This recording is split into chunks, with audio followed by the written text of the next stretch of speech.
দাদা কলটা খারাপ হয়ে গেছে, চেঞ্জ করতে হবে এটাকে। এ নাও, তুমি গিয়ে নিয়ে এসো। তুমি গিয়ে নিয়ে আসতে পারলে না? তুমি জানো সব প্লাম্বারদের দোকানদারদের সাথে সেটিং থাকে, যে জিনিস 200 টাকায় বিক্রি হয় সেই জিনিস ওরা আমাদের 400 টাকায় এসে বেচে। আর ওরা জানে কোনটা ভালো ব্র্যান্ড কোনটা খারাপ ব্র্যান্ড, এটা ওদের রোজকার কাজ। আর দেখো, ওর জায়গায় যদি আমি দোকানে যেতাম না, তাহলে আমাকে যা হোক কিছু একটা দিয়ে দিত আর বলতো যে এটা ভালো, আর ওটা আমি নিয়ে আসতাম, লাগাতাম, আবার খারাপ হতো, এভাবেই চলতে থাকতো। তাহলে ওই স্ক্যাম করছে, সস্তার জিনিস বেশি দামে এসে বলবে আমাদের। আরে কেন ঠকাবে ও আমাদের?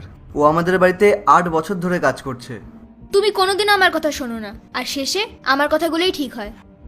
চলো, আমি তোমাকে দেখাচ্ছি এরা চুরি কিভাবে করে। চলো। আরে দাদা, 250 টাকা তো এমআরপি লেখা আছে, তুমি বলো তোমাকে কত টাকা দিতে হবে। আরে দাদা, যেটা রেট আছে সেটাই তো বলছি।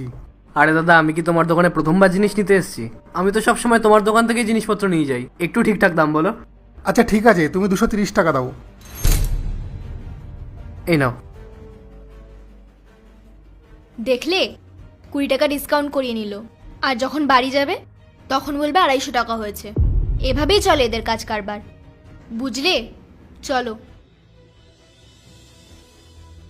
পেয়েছো কল? হ্যাঁ দাদা। কত পড়লো? 230 টাকা। আচ্ছা।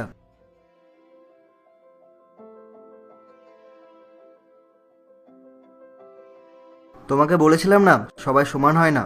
এই পৃথিবীতে এখনো অনেক সৎ মানুষ আছে।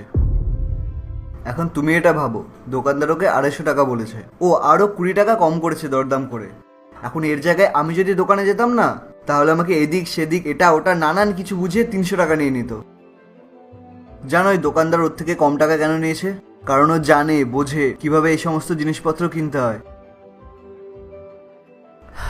ঠিক করে দিয়েছি দাদা, আর কোনো সমস্যা হবে না। আচ্ছা, তোমার মজুরি কত হয়েছে? আরে দাদা, তুমি তোমার সুবিধা মতন দাও না, যেটা তোমার ভালো মনে হয়। আরে না না, তুমি অনেক পরিশ্রম করেছো, তুমি বলো তোমার কত মজুরি হলো। 100 টাকা।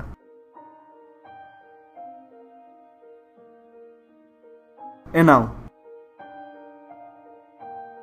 দাদা, এ নাও।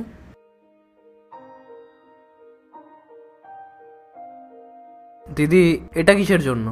দাদা, তুমি এত বছর ধরে আমাদের এখানে কাজ করছো, একবার ফোন করলেই তুমি চলে আসো, আজ পর্যন্ত কোনোদিন না করনি, তাই আমার মনে হলো এটা তোমার প্রাপ্য, তাই আমি তোমাকে দিলাম। ধন্যবাদ দিদি, ধন্যবাদ। আসলাম।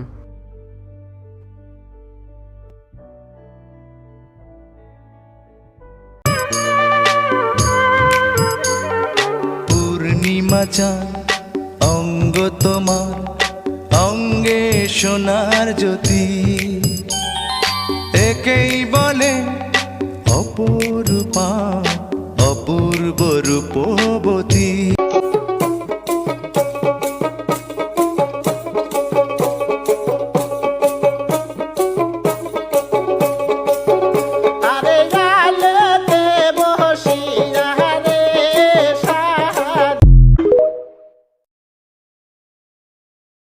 খাবি?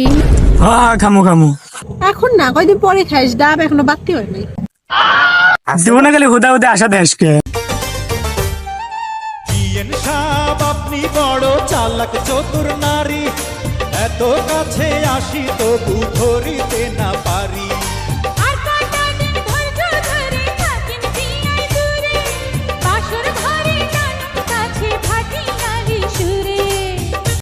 আজকে পাকিস্তানের এয়ার ডিফেন্স সিস্টেম কিভাবে ধ্বংস হয়ে গিয়েছে চলুন এক এক করে বলি।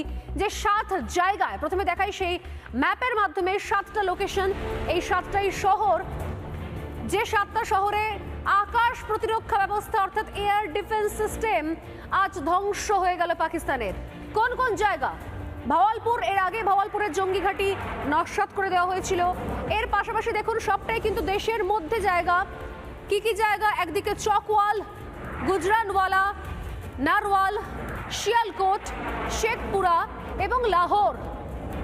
ভাওয়ালপুর সহ আরো অনেকগুলো জায়গা, এবং দেখে বুঝতেই পারছেন আপনারা যে সীমান্তবর্তী জায়গা বলতে শুধুমাত্র শিয়ালকোট, শেখপুরা রয়েছে। শেখপুরা অনেকটা ভেতরে, লাহোরও বেশ খানিকটা ভেতরে, আর বাকি গুজরানওয়ালা, চকওয়াল, নারওয়াল তো বুঝতেই পারছেন দেখে আপনারা, যেটা ভারত থেকে অনেকটা পাকিস্তানের অনেক ভেতরের দিকে অংশ।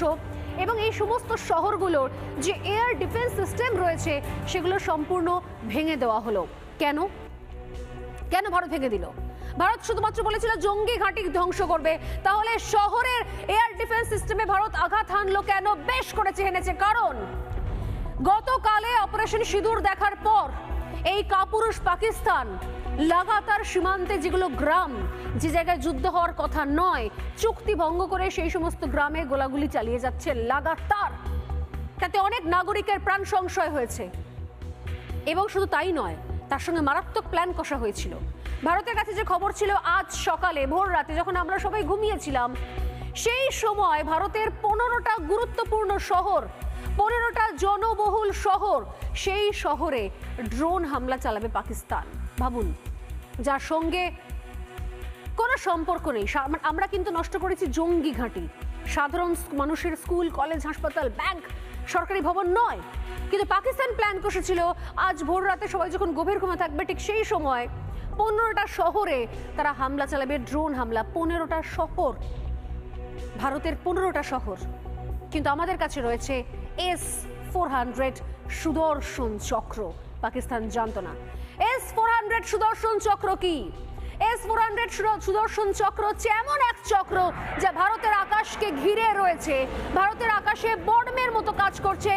S-400 সুদর্শন চক্র ভারতের আকাশ প্রতিরক্ষা ব্যবস্থা।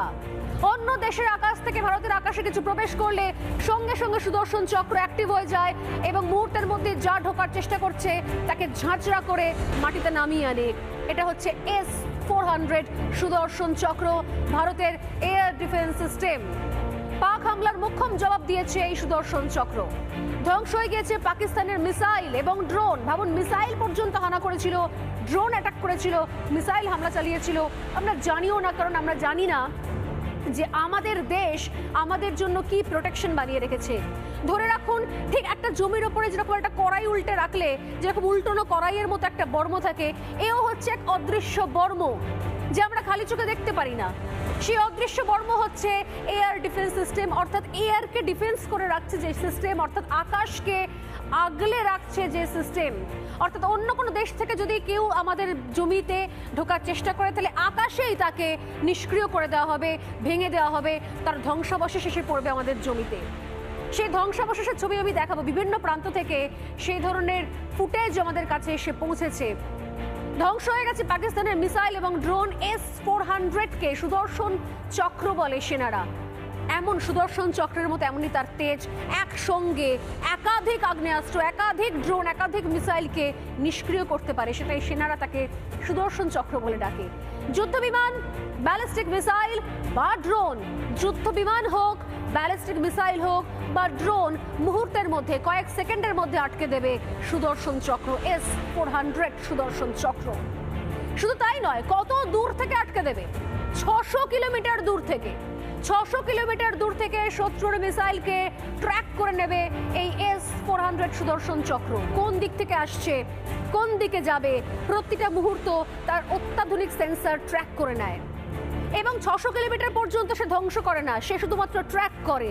তারপর 600 কিলোমিটার থেকে যখন আরও এগিয়ে আসে ভারতের দিকে, ভারতের আকাশের দিকে, যখন 400 কিলোমিটারের মধ্যে চলে আসে সেই লক্ষ্যবস্তু, ঠিক তখন S-400 সুদর্শন চক্র টার্গেট সেট করে এবং তারপরে যা করার তাই, অর্থাৎ 400 কিলোমিটারের মধ্যে লক্ষ্যবস্তুকে ধ্বংস করে দেয়।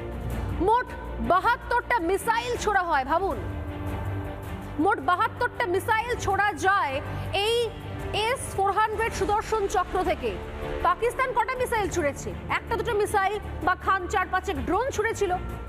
টোটাল প্ল্যান ছিল 15টা শহরকে টার্গেট করা হয়েছিল, সেই মতো বেশ কিছু 7-8খানা ড্রোন আর তার সঙ্গে কিছু মিসাইল প্ল্যান করা হয়েছিল, যা একবারে নয়, অন্তত 2 ক্ষেপে ছোড়া হবে। কিন্তু S-24 সুদর্শন চক্র একসঙ্গে এগুলোকে ডিঅ্যাক্টিভেট করতে, এগুলোকে মাটিতে মিশিয়ে দেওয়ার জন্য একসঙ্গে, এক মুহূর্তে একসঙ্গে 72টা মিসাইল পাল্টা ছড়ে। অর্থাৎ বুঝতেই পারছেন কি অবস্থা। কবে এসেছিল এই সুদর্শন চক্র আমাদের দেশে? 2018 সালে রাশিয়ার সঙ্গে চুক্তি হয়। এটা কিন্তু রাশিয়ার থেকে পাঠানো, রাশিয়ার বানানো। $5.43 বিলিয়ন মার্কিন ডলার, বিশাল একটা অঙ্ক। সে সময় অনেকেই প্রশ্ন করেছিল, অনেক বিরোধী রাজনৈতিক দল, যে এত টাকা খরচ করে কি লাভ হচ্ছে রাশিয়া থেকে এগুলো আনিয়ে। আজ আমরা বুঝতে পারলাম যে কেন ভারত $5.43 বিলিয়ন মার্কিন ডলার দিয়ে এই চুক্তি করেছিল 2018 সালে রাশিয়ার সঙ্গে। এবং রাশিয়ার যে এয়ার ডিফেন্স সিস্টেম সেটা কিন্তু চাইনিজ এয়ার ডিফেন্স সিস্টেমের মতো নয়। আমরা চুক্তি করেছিলাম রাশিয়ার সঙ্গে, আর পাকিস্তান চুক্তি করেছিল চায়নার সঙ্গে। ফল যা হওয়ার তাই। চায়নার এয়ার ডিফেন্স সিস্টেম জানি না ওই চায়না প্রোডাক্টের মতো ডুপ্লিকেট, জালি বা 2 নম্বরই কিনা, সেটা মুহূর্তের মধ্যে ধ্বংস হয়ে যায়। পাল্টা ভারতের প্রত্যাঘাতে 7 শহরের এয়ার ডিফেন্স সিস্টেম ধ্বংস হয়ে গিয়েছে। নানা ধরনের কন্টেন্ট দেখার জন্য লাইক করুন, শেয়ার করুন আমাদের ফেসবুক পেজ, সাবস্ক্রাইব করুন আমাদের ইউটিউব চ্যানেল। পাশাপাশি অন্যান্য ব্রেকিং নিউজের জন্য অবশ্যই চোখ রাখুন রিপাবলিক বাংলায়।